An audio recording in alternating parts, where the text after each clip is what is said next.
So we're live for another TolaData webinar, which I'm super excited about. I feel like the webinars, maybe some people who will join us, we always have to give people a few minutes to join in the beginning, but for context, for anyone who's super quick at joining or for anyone who is watching this back on YouTube, the TolaData webinars are something that really have taken off, even in the last maybe 6 months, Sive, would you agree?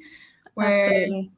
slowly but surely we're really getting into a rhythm of, interacting with the different types of viewers who will join us, whether they're meal specialists or whether they're project managers or whether they're data collectors in the field. We've had like lots of different people joining us for the webinars. And it's just kind of getting more and more exciting. I feel every time we have another one queued up, I'm excited to chat with everyone and to work with you, Sive, and receive everyone's questions. But yeah, I'm filling for now because we need to give it a couple of minutes to have people join us. But essentially, what we're going to be discussing today, and I will go over this again, is digital M&E in WASH projects or in water and sanitation health projects. And not only digital M&E, that will be the focus, but digitizing processes, where we'll talk about different types of digital tools, the extent to which digitization can help, and we'll also invite you at the end to add any questions. Anyone joining us from YouTube can write questions at any time in the comment section. We'll give a bit more information on how that interaction will work. But I think maybe 1 or 2 more minutes just to let some others join us.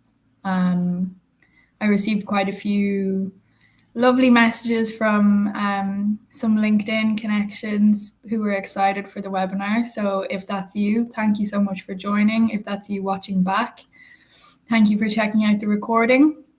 It's really an exciting way to communicate with people and to be able to, interact and share insights with people from all over the world.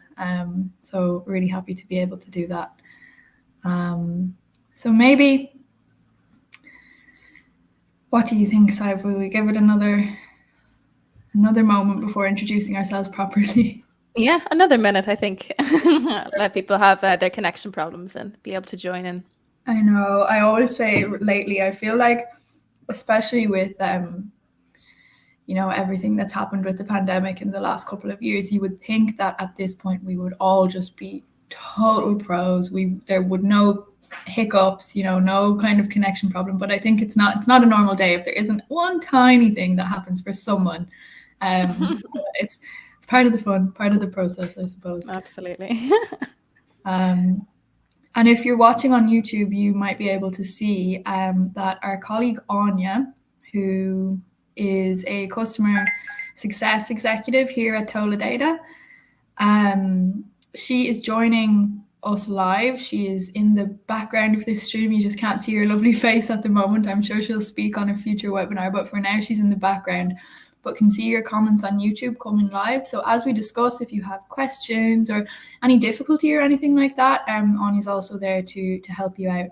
And she's put in the YouTube comments, in case you can't see, it says, "Hi, my name is Anya. I'm also a member of the customer success team here at TolaData. I'll be in the comments to help out and answer any questions you may have." So thanks, Anya, for taking that on. Hopefully we will have some. There'll also be room for some questions towards the end. But maybe we can just get stuck in. Sive, what do you think? I'll go at least to our next little slide with our lovely headshots on them. Just to introduce us. So my name is Hannah. I am a digital solutions consultant here at TolaData, and I have been for the last 2 years. I also have a bit of a background in NGOs. And yeah, I'll be very happy to host this webinar with my lovely colleague Sive today. Maybe Sive, you want to say a few words about yourself? Yes, absolutely. So hi, everybody. My name is Sive. As you can tell, complicated name, is probably Irish, like Hannah. I'm working here in Berlin at the headquarters of TolaData. And today I'm hoping to show you an example of a wash project in which I'll be showing you how to streamline and optimize your M&E processes, and also to integrate some SDG 6 goals into your indicators. And I'll pass it back over to you, Hannah. Thanks. I feel the SDGs is a particularly interesting one because there's more and more kind of, I feel like, even as a buzzword that you hear, of course, like people in this sector are talking about it and, you know, reporting against them and things. But there seems to be this kind of silent rumble of SDGs just coming up in the background of everything that's going on at the moment. So I think it will be really great to see what you've created in that context as well. So what are we going to be covering today? Firstly, we're going to look at why is monitoring and evaluation important for the sector. And by the sector, we're talking primarily about water and sanitation health programs, projects, organizations who have projects running in that sector, and maybe you have more. This will still be relevant if you have various types of projects, but we will be focusing in on samples from WASH programs. I know many of you, like I said, joining us today are from organizations not only running WASH projects, but maybe that's your entire focus. And we're really excited to have you join us today, especially for any insights you can share in the comments or towards the end with any questions, insights, any points of discussion, because that's the most interesting part of all of this, I think, is being able to connect in different ways and you know, share those kind of valuable sector insights with everyone who joins. We will look at how digital tools can help the whole life cycle of your M&E process in WASH programs. We'll look at how to choose those digital tools. And then Sive will take the demo section of the webinar today, where she'll show us how to bring all that data together in TolaData in her sample WASH program, making the most of it, analyzing the data, and then telling the world what you achieved in visualizations, reports, and dashboards. And then, like I've said, we will have time at the end for some questions, and we're going to be hosting them with a little app where you can send in your questions and they'll appear live on screen. So we're walking the walk with the digital tools. So let's get stuck in. Why do we want to use digital tools for M&E in our WASH programs?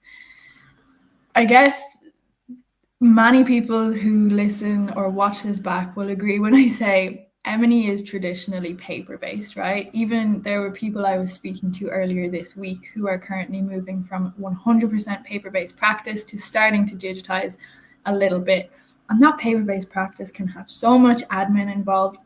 You might even end up like this poor guy in the cartoon on the slide. It's kind of a joke, but it's also semi-realistic because you can really get caught in this kind of flurry of disorganization, and you're worried about, you know, where your data is and where the relevant information is. Is it accessible by all members of the team? Is it too accessible by some members of the team? And you want to try and avoid this, right? You don't want to physically store data, physically keep track of it. Maybe if you're lucky, you're using Excel, but you want to try and avoid all of this resource intensive and time consuming kind of admin work. So that's why we want to digitize. That's why we want to use digital tools in our M&E. And some of the benefits then that these digital tools can bring, you can use them to improve your data quality, because whenever data has to be entered manually, it's human nature. The risk of errors is going to increase, and digital tools and being able to automate processes reduces this risk. On the topic of automating processes, you can also automate things like calculations, aggregation, analysis, visualization, even reporting, like things that take a lot of time, can be super resource heavy. Not only does it reduce errors, but it reduces, you know, the time and the human resources required to create these types of reports and things.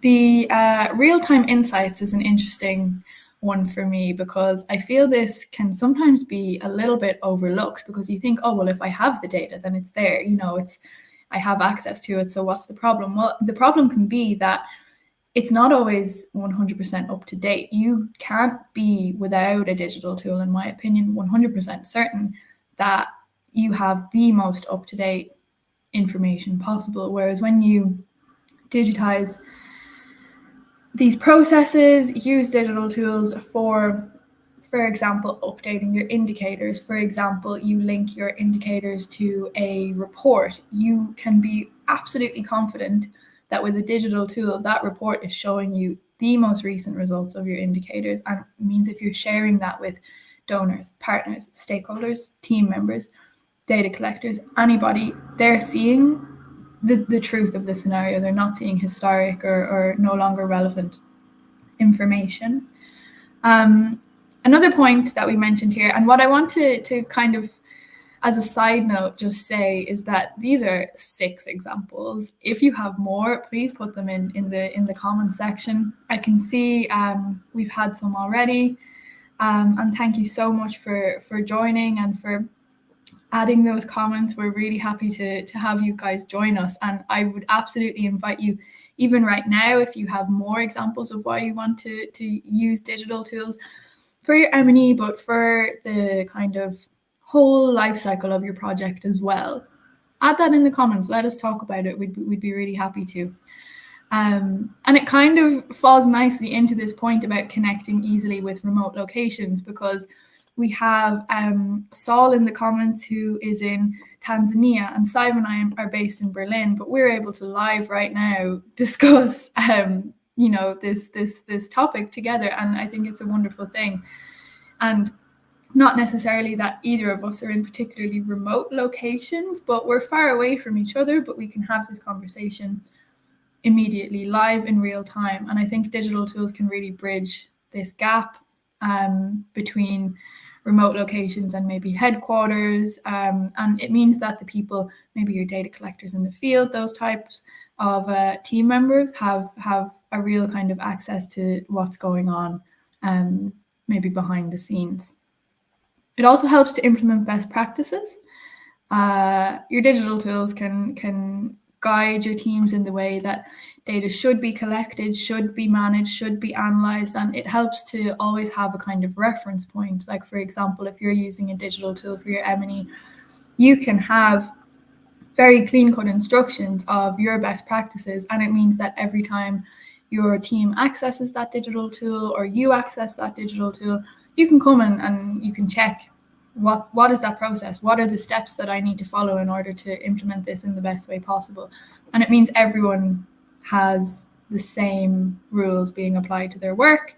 It's going to increase the quality of that work. And then finally, the last point here is that digital tools can be used for knowledge management and data retention. And this is just to say that with digital tools, you can ensure that your data is stored in one place. It's easily accessible to staff during and also after the project, because as much as it's certainly my belief that M&E should be a part of the whole life cycle of your project, and there's kind of a shift in the sector away from evaluation as something that happens after a project is already finished. It should be, in my opinion, a bit of a more ongoing practice. But even though you might be able to do that with a digital tool, it's also good to be able to look back, look at last year's completed project, see what went well, see what didn't go well. How can you use that information? And with a digital tool, you'll have access to that. You won't lose that information. So we know why we want to use them, but what tools are out there for us to use? There are plenty. And while I was discussing with some I will say maybe connections and people I know working in this particular field, in monitoring and evaluation in WASH programs, we were talking about all of the different types of tools that they're using. And one that came up quite frequently was KoBoToolbox. At TolaData, we're big fans of KoBoToolbox. KoBoToolbox, if you don't know, it's firstly a largely free for NGOs resource where you can create surveys and questionnaires, and you can do all of that data collection both online and offline. Really helpful tool. But we also have plenty of other examples, like, for example, maybe you use SurveyMonkey, maybe you use Google Forms, any of these in the list, Survey CTO, Dimaji. We also have in TolaData an inbuilt form builder in the system. And then in this second kind of column, the first is really your data collection. So what tools you're using to actually go and collect that data. But then once you have it, what do you do with it? Well, you need to manage it. You need to practice your M&E, and you need to report on it. And what can we use for that? So we have examples here like activity info, Logalto, and TolaData here on top, because this is what we will be mainly discussing today, is kind of how to integrate these different types of tools with TolaData at the heart of that cycle. But we'd also be very interested to know in other ways how you might be doing that, and to discuss that with you too. And then the third kind of section that we have here is the optional, maybe more advanced BI analysis, where you might export this information from your management and reporting phase into a more powerful BI tool, for example, Power BI or Tableau, etc. How do you choose? This is an important question, and this is a question that comes up every single time, right? Firstly, you figure out, okay, digital tools are important to me. Secondly, you figure out, wow, so many digital tools exist, my needs can be met, but how do I figure out what one is important to me? So we have 6 examples here of how you might do that. Again, I really do invite you. I can see we have a good few people watching at the moment. If you have other suggestions, I'm sure everybody interacting right now, and also people who will watch this back retroactively, will be really happy to see your comments and suggestions on how you might be able to choose your digital tools, and maybe from your own experience as well. What have you done in the past if you are using digital tools already? Some examples that we have here is firstly to make sure that the tool or tools that you choose are appropriate to your context and to your needs and requirements. So there are quite a few questions to think about in that regard. Maybe what type of project you're running. So if you're running a wash project, drill down a bit deeper. What type? Where are you, for example, Sive is going to show us what it looks like to report to a specific SDG. Is that important to you? Is it more important to have another factor considered? You need to think about that, as well as, for example, how many organizations are involved. Is it you and your team of 5 working on meal in a small to medium-sized NGO, or are you a coalition of multiple organizations working on one much larger program? You need to think about the capability of digital tools to host something larger like that. How complex the project is somewhat linked to that, and just general kind of different details of who might be involved in working on that project. You also need to consider then the possibility of integration with other tools. So what I've written here is that there are no tools that can do everything. There are tools that can do loads and loads and loads. But what's the point of having a million different features if you're not the specialist in some of them? So that's why we have these types of options where, for example, we at TolaData will largely be fans of something like KoBoToolbox because it's a wonderful data collection tool. But then, of course, we think that for that more management and reporting side of things, you will want to move that data, whether it's collected in Kobo, TolaData, any survey tool, Excel, you want to move it into an M&E tool like TolaData. You want to make sure before you start using those tools that they can integrate with one another. The online versus offline question also comes into that same conversation. So when you're using the tool, where are you using it? Are your data collectors in a remote location where they don't have access to the internet? In that case, they will need a survey or data collection tool that can be used offline. Then maybe when you come to the more analysis, management, reporting side of things, you will want an online tool because You want to be able to upload that information and share it with many people back in maybe in your headquarters or in your office. Data protection, more important than ever. I feel like this is another one of these words on a lot of people's lips at the minute. Of course, it's always been a priority, but again, more and more as we learn more, I think we realize the true importance of this. So in this regard, it's important with your digital tools to check where your data is stored, check its compliance with the local regulations. For example, Sive and I here are based in Berlin, in Germany. Therefore, we need to make sure that we are complying with the GDPR, and those regulations will depend on your locality as well. And one of the most important points then, in my opinion, is to make sure your tool is user-friendly. They're not going to use it if it's impossible to navigate. Your team is not going to pick up a brand new tool. Sometimes picking up a brand new tool can be the last thing that someone wants to do immediately. And it's a reality, because you can be so excited to start working on a new tool and so excited for all of the incredible benefits it can bring to you, but also it can take some time to learn and to navigate. And if that tool is not user-friendly from the get-go, it's immediately going to be 10 times more difficult. So you want to make sure that maybe you've trialed it out a little bit already. You've spoken to someone who is an expert in that tool, who can teach your team a few little key tips and tricks. Make sure that the interface is manageable for the people who are going to use it. And then the last factor I've listed here is the cost of implementation, because this is just always going to be, if not the first, one of the first few factors that are considered is, okay, I really like it. What's it going to cost my team? Here's the budget that I have. How does it fit into this budget?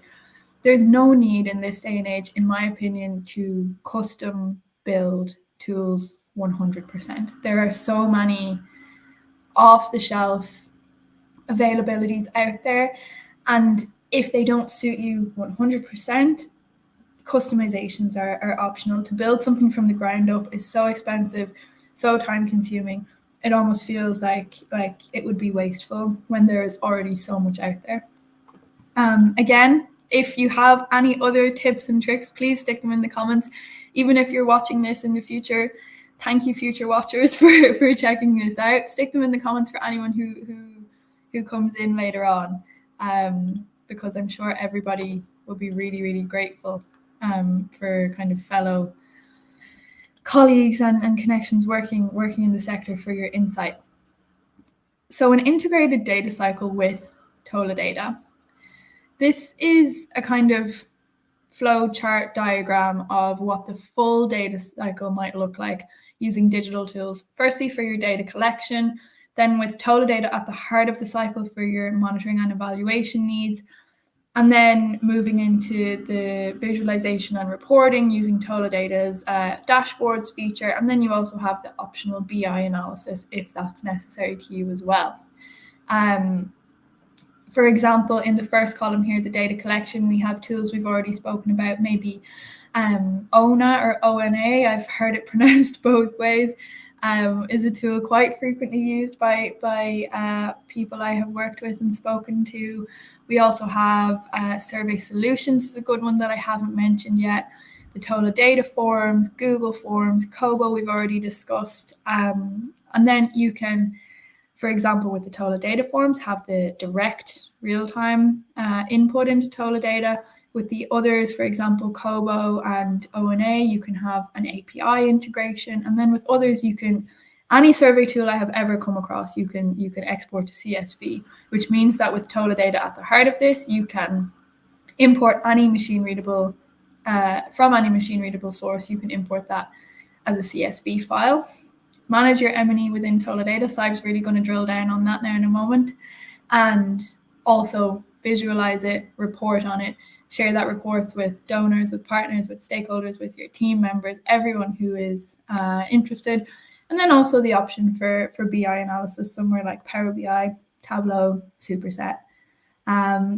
So I think that is maybe enough background for the moment. We've mentioned TolaData a few times, we've mentioned other tools, and now I want to pass over to Sive, who's going to show you what a WASH project in TolaData might actually really look like. Nice one. Thanks so much, Hannah. A very informative presentation.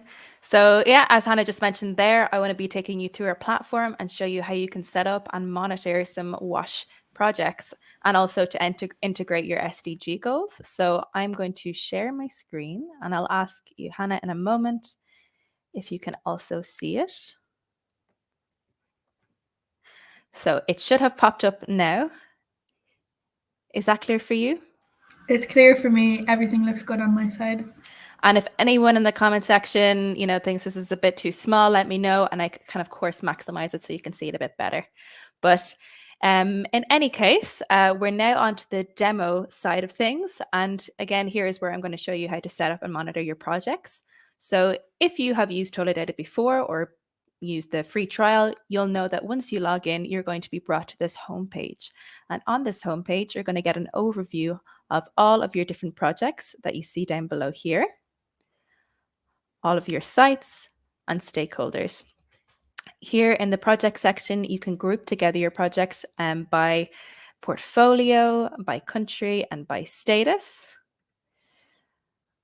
On the top right-hand side here, you have your profile section. This is where you can configure your language. It is also where you can integrate this software with other tools such as KoBoToolbox and O&A, as Hannah has mentioned before. And then in the admin console is where you can also personalize your account. So you can change certain parts of this project to suit you and your organization. And you can also invite your users onto the platform. On the left-hand side here, you have your navigation panel, which will bring you to all the different sections. I'm briefly going to introduce the sections that we'll be covering today. So this includes the detail section. And in the detail section, I'll be showing you how to configure overarching details of your project, how to include important points of reference for your project, and also how to set up configurable analytic tools such as reporting periods and disaggregation types. We'll then be looking into the activity section. This is where we're going to be putting a step-by-step actionable plan together to achieve your goal. I'll be showing you some different tools that you can use there, including approval workflows and budget. Within the indicator section, I'll be showing you how you can put together your results framework, create indicators, monitor your KPIs, and also, importantly, to integrate your SDG 6 indicators. And finally, in the dashboard section, I'm going to be showing you how you can quickly put together your real-time results for your donors and your stakeholders. So with that, I'm going to start off with the project that I've set up for you, a WASH project. And to navigate to this project, I can either look for it in this drop-down menu, or I can even just scroll down. Since I've already selected it in this drop-down menu here, I can simply click on the details section. Now we've been brought to the details section, and what you see here are the overarching details of this project. This is where you can add or configure the name, mark down the status of your project, include important start and end dates, put down the code of your project, the country that is associated with it, the funder of this project, and also, as I had mentioned, you can put it into a customizable group. This can be a portfolio, this could be anything you'd like. We've included it in the global SDG results, but please note that this list is actually configurable, so you can change this to suit your organization's needs. Down below is our description section. You are free to include some descriptive information, perhaps some context around the project down here, and you can include links and also images if you'd like. And on the right-hand side here, you have the budget that you've allocated for this project, how much you have spent and how much you have remaining. So in essence, this project is to contribute towards the SDG goals that we've set for ourselves. This project in itself is not going to entirely fix the SDG or, achieve this SDG goal. I've actually got different projects set up to contribute to this SDG goal. This one specifically will be focusing in on how we can reduce the number of deaths within a community by spreading information and knowledge and good practices among the community to wash their hands and to also just be aware of how they can, access clean water, etc. However, I have different projects of for example, sanitation management, that will also contribute to this SDG goal as well. And with that, I'm going to pass on to the Sites tab. Here is where you can put together all the points of engagement for your project. So on this really nice Google Maps application here, you can mark down all the important sites, and you can include geographical coordinates to really get very precise. You can also include the contact information of the people that are there as well. Under the phases here, you can put together a timeline for your project. So you can mark down the start, middle, and end using these phases. And we've named them identification and design, implementation, and evaluation. And this is up to you how you wish to label them. You can also filter this by day, week, and month. Under stakeholders, this is where you can put all together your donors, stakeholders, partners, funding organizations, and just have them all in one place so that when you're working on projects, perhaps, you have different stakeholders in different projects, and you just need to remind yourself perhaps of the requirements that they need and, the specifics of the policy that you need to implement. Now, documents. Here you can link all the important documents to your project here, either via URL or location. So I have put down together a few examples here of PDFs that I've marked down, but also, as you can see down here, I've also included a path, and this is for physical documents. So if I have physical documents, e.g. like leaflets that I want to note down for my team, I can mark down the location of it. So I can say this is in our HQ office, this is in room 306, check cabinet 4E row 2, and then everyone can access it, no problem. You can also link documents via your Google Drive. It is really important that you can have one space for all your documents to be linked, because often in organizations, it's very easy to inadvertently create data silos. And this is when people can't access all the useful and valuable information that your team is contributing towards. And by linking them all here, this enables everyone to have on hand all the important documents and not have them lost in endless email threads or lost on your computer, as I often do, but all in one place so that everyone is on the same page. So reporting periods. Now, when we talk about reporting periods, we're also talking about targets. And targets are super, super necessary to allow you to prioritize, to focus on the things that are important. And with setting up reporting periods for yourself, you're able to, set concrete goals and targets that are measurable and achievable. On this software, we have already got standard reporting periods available to you. So you can already set up annual targets, semi-annual targets, quarterly, monthly, etc. However, perhaps with your stakeholder, they require you to report on a 2.5-month basis. Fear not, you can create your own customizable ones here and measure your data against their timelines as well. And we have already set up a few here, but you can create as many as you'd like. These can be set for one project or for all. It's super flexible. Now for disaggregation types. So when we're inputting, raw data into the system and, really valuable and important data, sometimes it might not be telling us everything. When we're putting in raw data and we don't include perhaps, what the breakdown of the beneficiaries are in gender, we might not be, really getting invaluable information, such as maybe how are these policies affecting different people of different genders, for example, of different income backgrounds. It is super useful for us to know how, our projects are going to influence people and to be able to adapt and change in order to reach them better. And so this is why we include disaggregations, to really peel back meaningful layers of this data that we've collected, which is so valuable. Here, we have a standard disaggregation ready for you. This is an ISO standard, I believe, by country. But of course, I'm sure you'll want to create plenty of your own custom disaggregations, which we have here already. So we have them to do with age, of course, of gender, region, plenty of other things. Again, these are super flexible. They can be set for either one project or for all of your projects. And this is really great when you want to aggregate information and disaggregate in an aggregated way as well.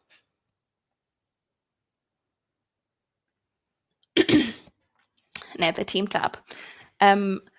This is a good opportunity to bring up just how important data protection is for TolaData. So one measure among many that we've implemented is ensuring that each project on TolaData is a self-contained unit. And what I mean by that is, if you're not an org user or an overarching, owner of this account, you don't have any access to any of the projects. So if you log in, you can't see any information. You don't have access to any information unless you have been added to a project. And this allows the data to be safe and secured, and for one person or maybe a few more to have access to it. And so when you add people to the project, it is only then that they can have maybe some sort of engagement with it. And even once you've added them here, you can add them easily with this blue link.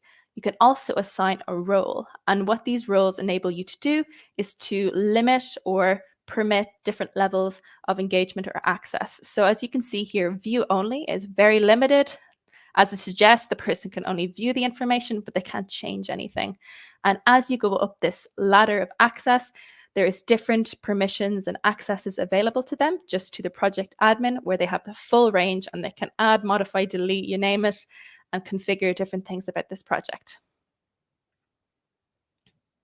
I will be passing over this IATI section, but if you are interested in reporting with IATI, do let us know and we can send you over some interesting documents regarding it. And once more, just to reiterate, again, because we have created some self-contained projects, this is to safeguard your data. And in certain cases, you may need to use data from another project, which is why we have put this feature down here. So what this enables you to do is to share information from one project into another in a very safe way.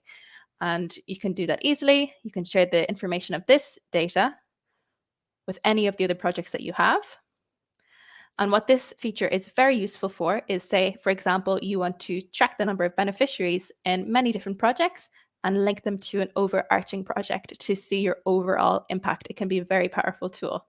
But as you can see, this is very flexible. You can, restrict the level of access, give the level of access. It's all up to you. And this is to ensure that you have all the power and also the security surrounding your data. Now onto the activity section. So this activity section really lends itself to your strategy. And here I'm going to be showing you how you can set that up, and also an example of maybe even an event that you could plan together in this section. So already, as you can see, this section is a really lovely, informative list. You can see a lot of information, including the hierarchy here. So you can see that this is a main activity here, but it's been broken down into another task. This can be further broken down into a subtask. So this allows you to, set up an important stage, for example, and then break it down into different steps. You can see also the progress of these activity, who is responsible for each individual activity, important dates, budgets, and also visual information, including colors. So for project managers needing to do a quick sweep of this list, they can go, okay, what's the status of this project, who's involved, when is the end date for this, and they can get all that information very quickly and get on with their day. So down here, I have put together an event, and I'll show you how I put it together to help me track a stakeholder event. So if I click into this activity, it'll bring me into, bear with me one second.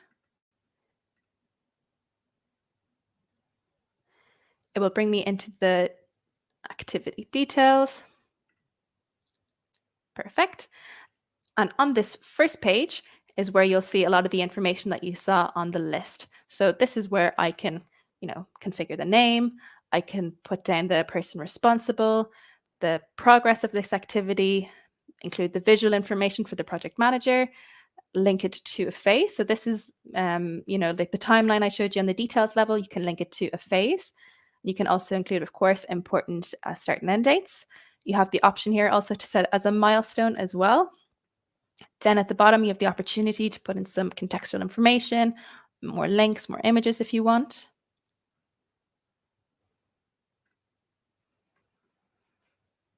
Under this approvals tab, this is where you can put together your approvals workflow. And this just allows everyone to be on the same page and to really quickly and efficiently, put forward approvals and, allow your team to communicate a lot faster. So in this instance, for this stakeholder event that I want to set up to fund my project, I have sent a budget approval to my colleague Anya, who's in charge of our budget. So what I have done is I've selected this budget approval from our customizable list. So again, this is something you can configure for your organization. I have assigned it to my colleague Anya for review. And here in the descriptive section, I have included some information that might be necessary for her to look at, and also a link to the budget itself. So I have clicked save. And as I've done that, it has sent this to her email. And so once she's ready, she's a very busy schedule. When she's ready, she can come back and review what I've sent her and either approve or not approve the budget that I've sent. So as you can see here, I can already get some information that, it's awaiting decision and when it has been sent. So this allows you, if you're working in a team, for everyone to know at what stage each approval is at. Under this budget section is where I have been tracking the different budgetary items for the stakeholder event. So I need a variety of different things, including a conference room, catering staff, etc., plenty of things. And what I have done is I've been able to include the amount that has been allocated for each individual item. I can put in how much I actually had to spend. Maybe there was a discount, maybe I struck a deal with them, and then the system will calculate the remaining that I have for each individual item. But then also at the bottom here, I can see the total remaining budget that I have for this activity. Pardon me. And here in the document section, again, this is a really useful place to put all the valuable information and documents together in one area. It's great to actually also include it within each individual activity, just so you can organize it a bit better.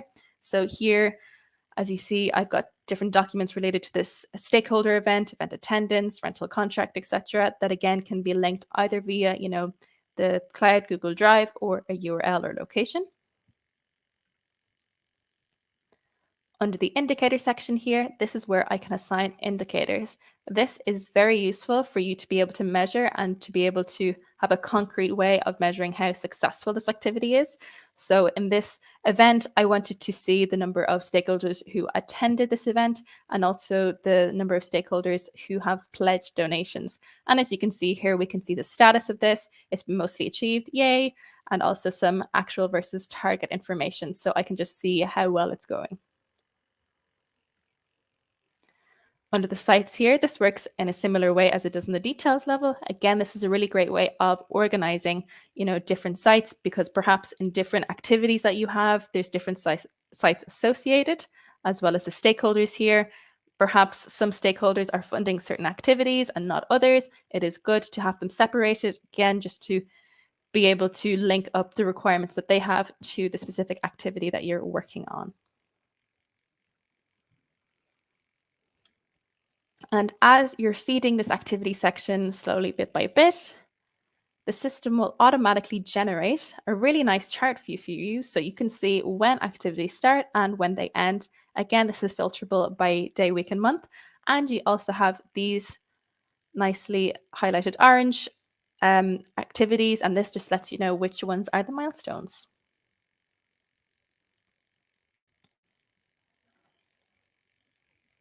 And now, indicator section, the real heart of this software. Here in this section, you have three main tabs here. So the indicator section, where you have your list of different indicators and KPIs, the result framework, which we'll be looking at now, and your exports. These exports can just allow you to download everything that you have here so you can safeguard them yourself on your computer. But we'll start now here with the results framework that I've set up. So your results framework allows you to plan, to put together, a map of how you're going to achieve your overall goals. And here we have our SDG 6 clean water and sanitation goal. This is the very long-term goal that I have, the overarching one, the one that's going to be hopefully achieved by 2030. Down below, I've added a new element by clicking this plus button, and I've got the intermediate goal, or the main goal for this specific project, and that is to reduce the death and mortality related to wash-related diseases. And to achieve this goal for this project, I have broken it down into different activities and outcomes here, as you can see. Pardon me. So in order to reduce the number of deaths, I want people to know how they can improve their health and hygiene. And I'll do that by setting up centers of knowledge and information. I will increase awareness, and I will encourage community building within this community. So with regards to setting up knowledge and treatment centers, I will, of course, firstly establish them. I will, employ staff. The sanitation station will see how people will be using these sanitary stations. We can make changes or adapt them. Under increased awareness, I'll be putting together workshops so that people can be trained, people can learn more information about how to be more hygienic, how to use sanitation stations more effectively, and also awareness campaigns for, maybe providing radio broadcasts, distributing leaflets, etc. And finally, with community building, you could perhaps set up committees of different backgrounds, of different genders, classes, to ensure that everyone has an influence over policy, which will make it therefore more effective. And the additional use of this results framework is also to organize your indicators, which we'll see here. So these results framework elements provide the headings for all the different indicators. This is really useful as, when you're creating your indicators, it's really handy just to be able to reorientate yourself, to the goal and to ensure that you're going towards it correctly. So, if I need some inspiration, I can just hover over this result framework element. I can get some more information about it and go, oh, yeah, I'm on the right path. And once more, you can see on this list, there is so much information immediately to be gleaned. And this is perfect, again, for your project managers who want to see what are the important indicators that I need to be looking at here? What are the KPIs? What format are they in? How often are we collecting the information for this? And what's the status? You can also get some very useful information of, your actuals versus targets, when it was last updated, and also how they're measuring it. So this just allows them to have a quick look, and then they can go off and do whatever they need to do. I'll show you now very briefly just how easy it is to set up one of these indicators. So let's say, for example, we're going to be setting up an indicator monitoring the number of water pumps that we've set up. So I'll say number of water pumps up, for example. And below, we can mark the format of this indicator. So we have three options. We can have this as numeric, percentage, or qualitative. In this case, I want it to be numeric to count the number of them. I can select the desired direction of progress. You can have this as increasing or decreasing. So I want the number of water pumps to be going up, so therefore I want it to be increasing, but we do have indicators such as rate of waterborne diseases. I want that to be decreasing. So that's an instance where I would be setting that to decreasing. Under life of program, LOP target, this is where you're going to be putting in your overall target for this indicator. So let's say I want there to be 10. You can include a baseline if you like. This could be just the number of, pumps that were there before the project began. Let's say that there was 2. So I can pop that there if it's relevant. If not, you don't need to fill that section in. And then down at the bottom here, we have our aggregated indicator. Well, you can essentially turn this indicator into an aggregated indicator if you click this yes box. I'll be showing you an aggregated indicator later, but this is just so you know where you can change it. And now once I have set up this indicator, it'll be under non-classified indicators, and I can quickly drag and drop it under an appropriate heading. Pardon me. So now I'm actually going to be showing you inside one of the indicators that we have, which will give you an idea of what an indicator could look like for you once it's fully fleshed out. So I'll be showing you this one here, the percentage of community who have reported using the sanitary stations we've set up. And to look for more information, all you need to do is just click on the name, and you'll be brought here to the indicator details section.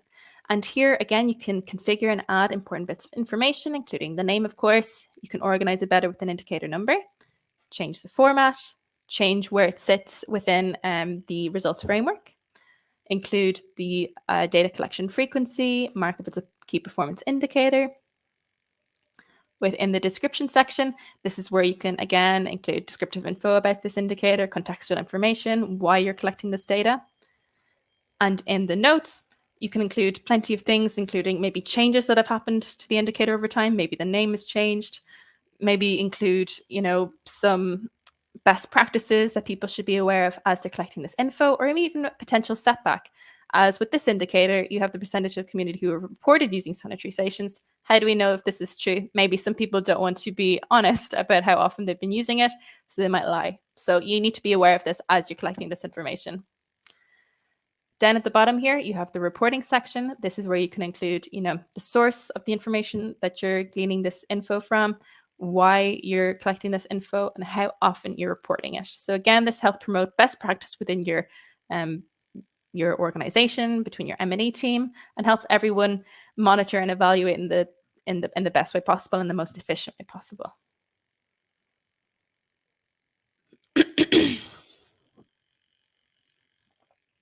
So under our targets and disaggregations, you can again modify the target, the baseline that you have, etc. But more excitingly for me, this is where you can set up your targets and also your disaggregations. So you can easily link your disaggregations here, perhaps the ones that you've made yourself, or you want to link the country one that we've set up for you. And here you can set your targets either quarterly, annually, whichever the custom ones that you've set up yourself. And what is really great is once you've set up these targets, the system will automatically compare your actuals against these targets, so you don't need to even think about them again.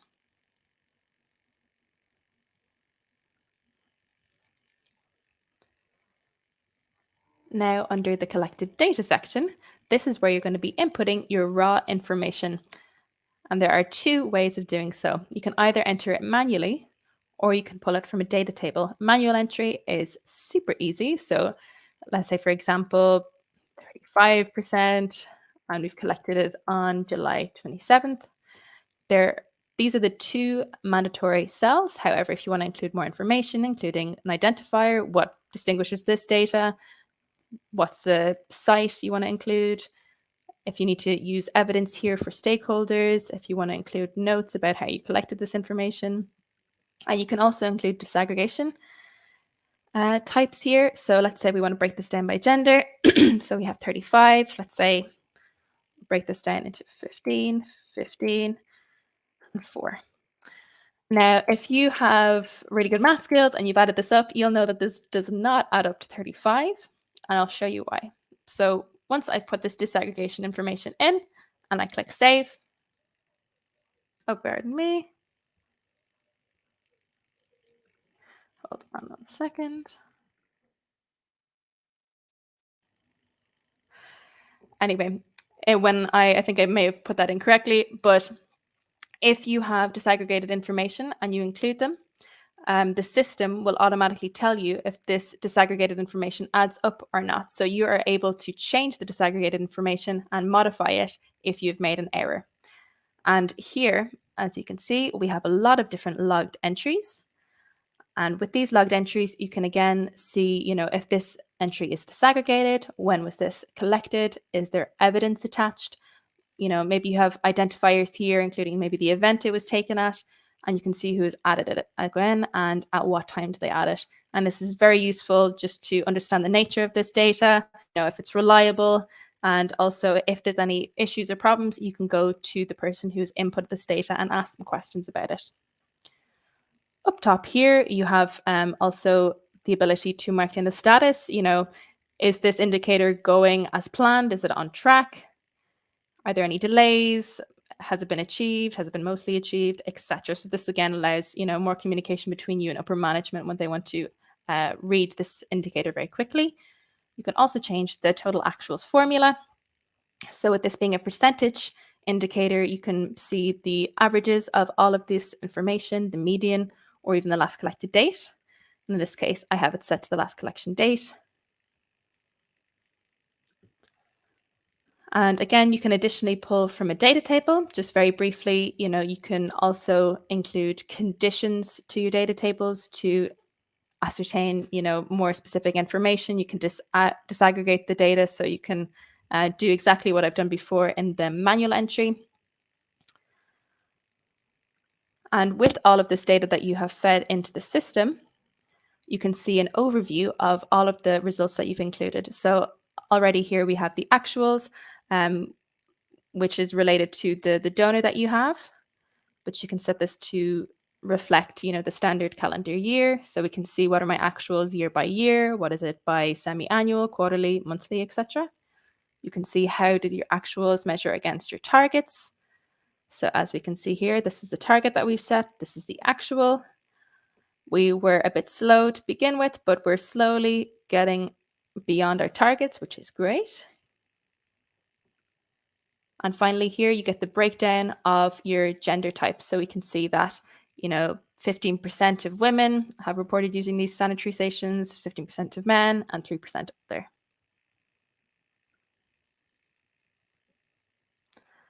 And now I'm going to be showing you an example of an aggregated indicator. So now the difference between aggregated indicators and regular indicators is that aggregated indicators use the information of other indicators, whereas regular indicators are fed by you, by raw data. So to show you an example, I'll be showing you our Sdg Goal Indicators. I took these indicators from the UN Sdg document that you can find online. And here I selected 2 indicators that reflected this project specifically. And so, for example, I chose, the proportion of population using hand washing facility with soap and water. These are my sanitary stations. And so when I've set this indicator up, I can link the indicator here of the percentage of community who have reported using the sanitary section. So I know who's using the hand washing facility with soap and water.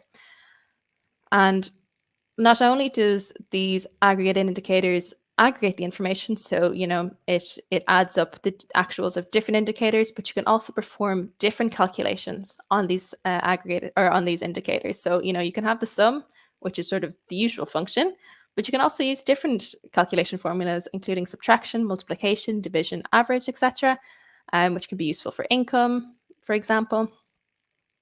And you can also include adjustments and weights. And adjustments and weights are also extremely useful if you also want to mitigate against double counting, or you even want to do some currency conversion as well. You can set those up so that appears within these indicators.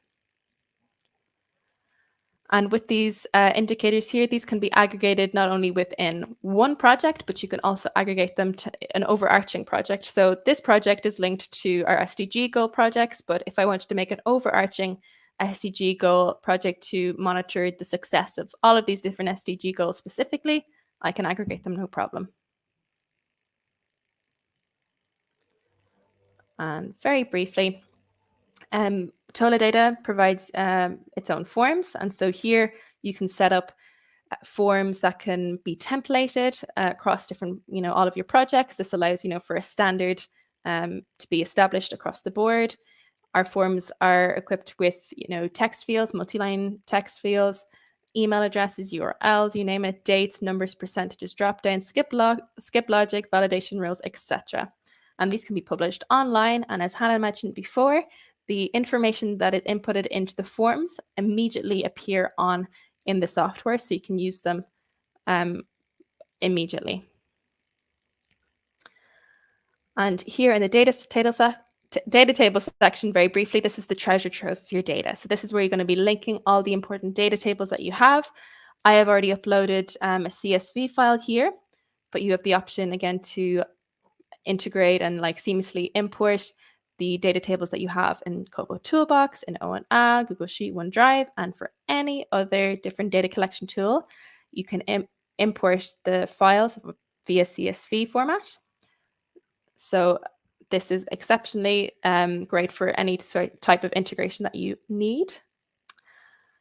And now for dashboards, I'd say the most exciting part. This is where you can provide a window to your stakeholders and donors, even with your team on your account in TolaData, into the success of your project. And so once you've set up a dashboard, you can populate these dashboards with what we call widgets. So we have 3 different types. We have text and image.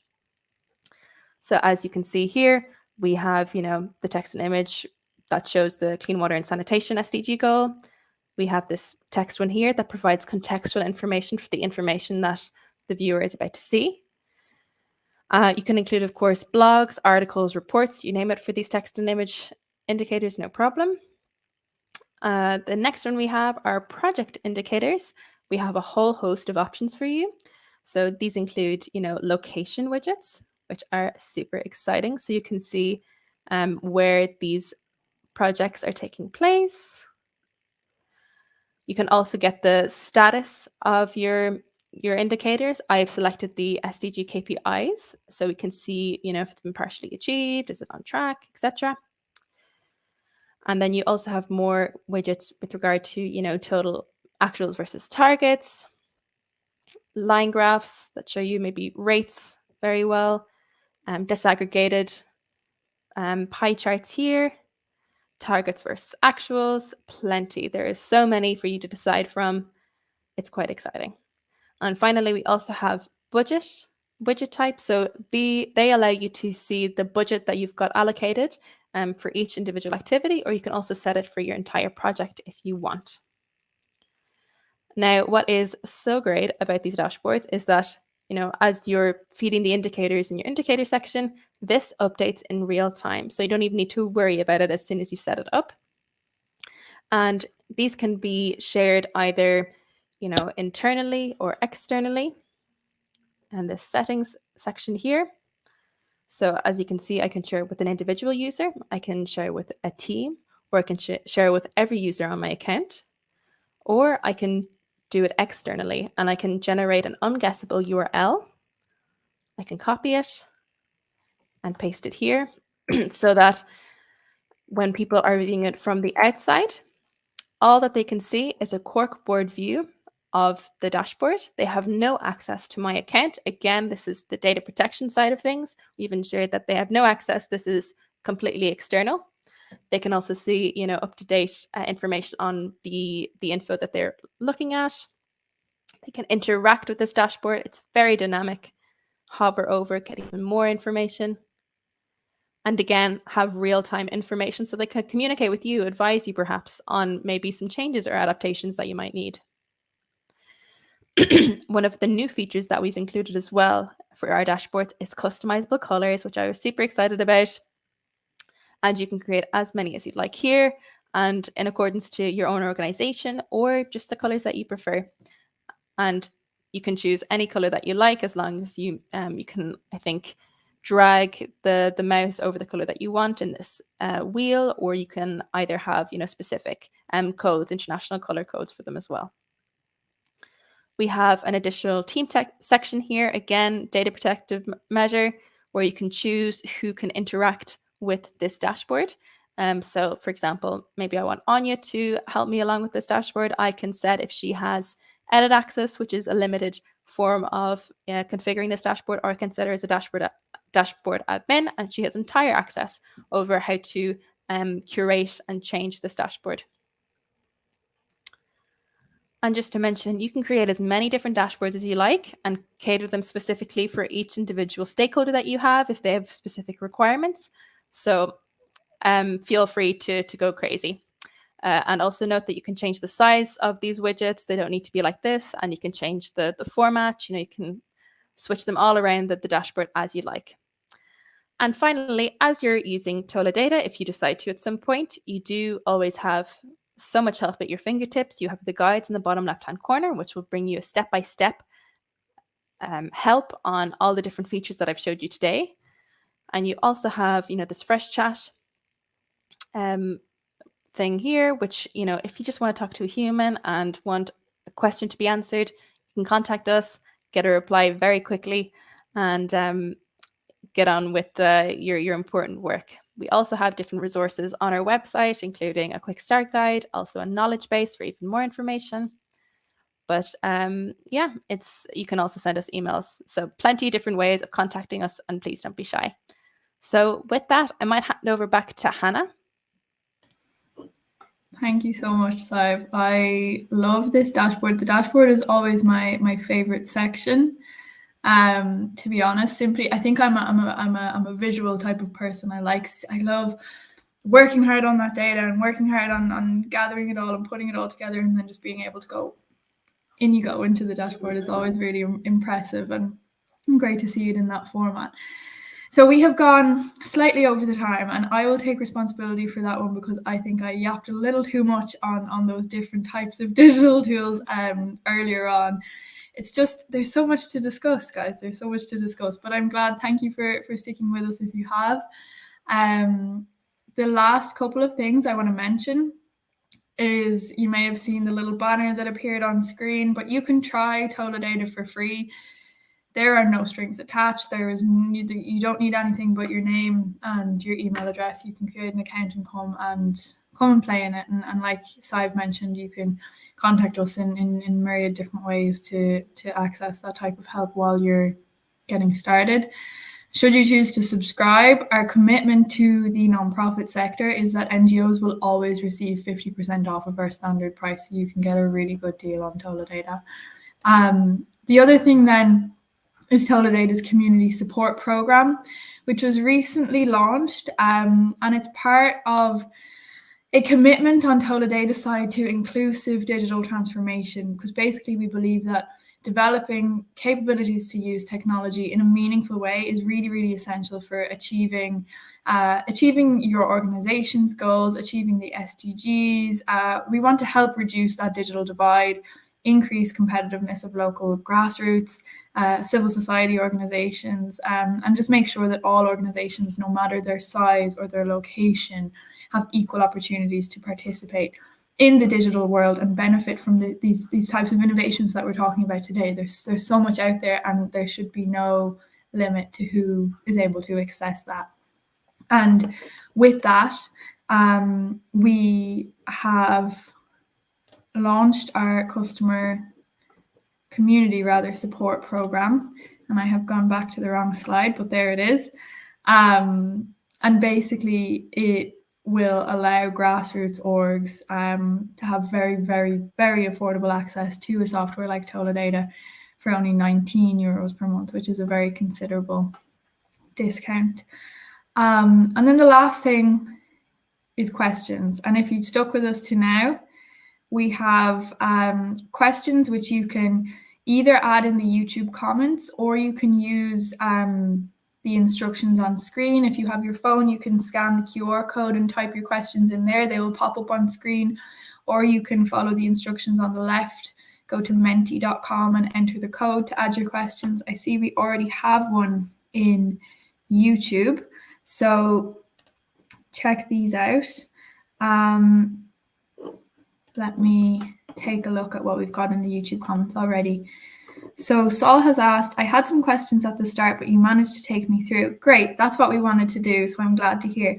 Is it possible to export and or print out data from the dashboard? So yes, you can. It is the very, very simple answer. There is a little print icon button where you can print or export to PDF, so you will be able to do that, no problem. If you have any more, you can also add those in YouTube, or like I said, you can use Mentimeter, which we have here on screen. Let's see if more have popped up there.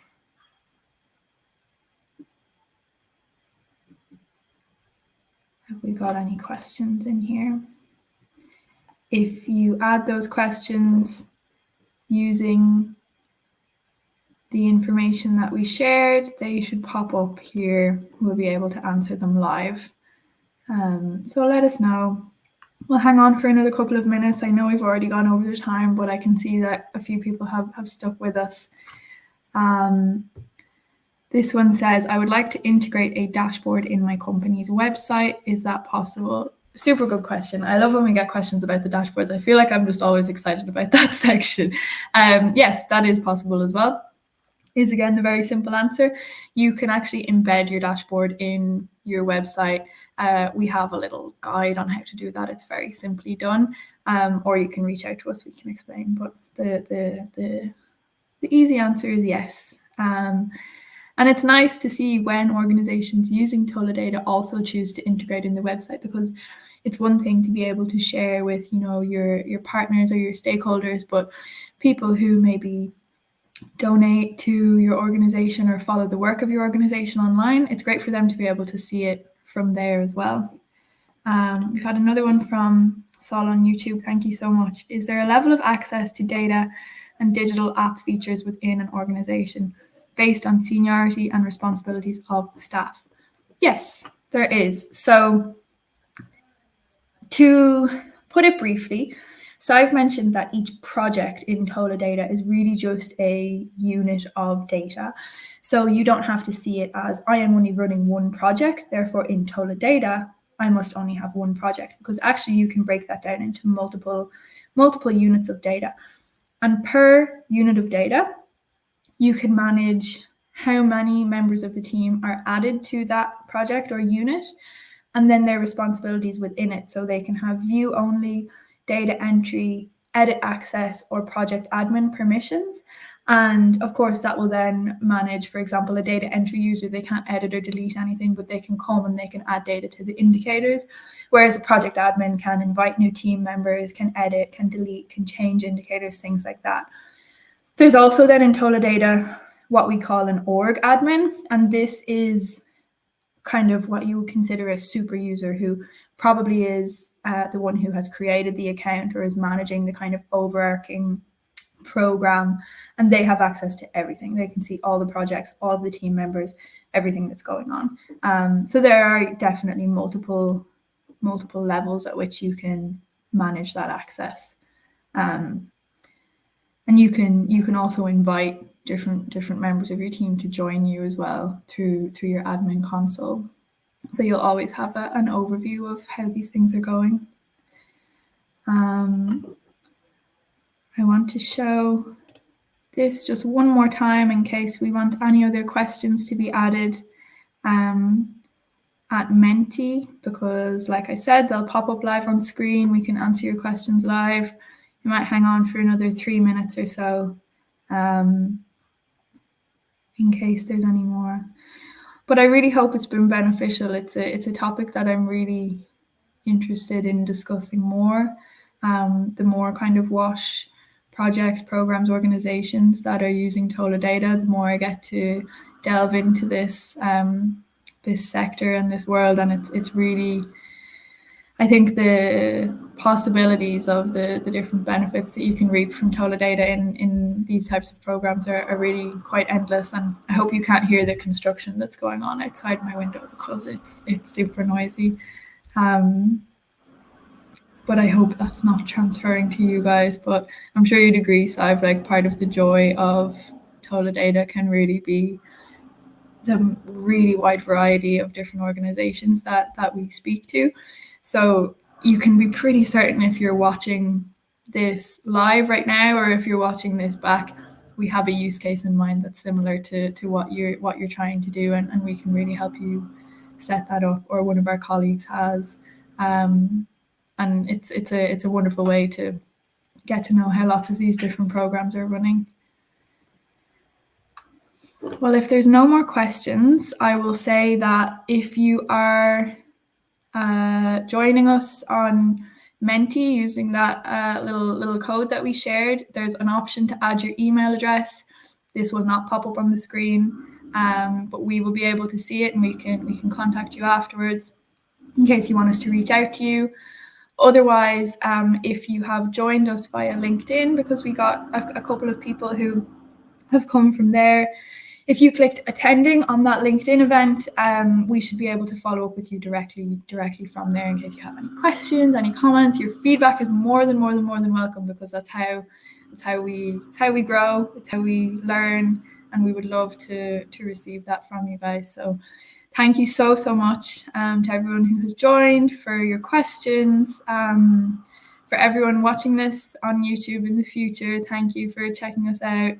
And Sive, if you want to sign off as well. Yeah, sure. I really hope you've learned something useful, maybe seen some M&E tools that you're interested by. And again, as Hannah said, WASH projects are super relevant as always, with climate change, with pandemics, the work that you do is so important. We'd love to hear from you. And yeah, it was a pleasure to show you TolaData today. Thanks, Ive. And you can see as well, if you need to contact us directly, you can just go to info@toladata.com. Thank you so much, and wish you all a lovely morning, afternoon, evening, whatever time you're joining us. Please have a lovely day, and thanks. Bye. Bye.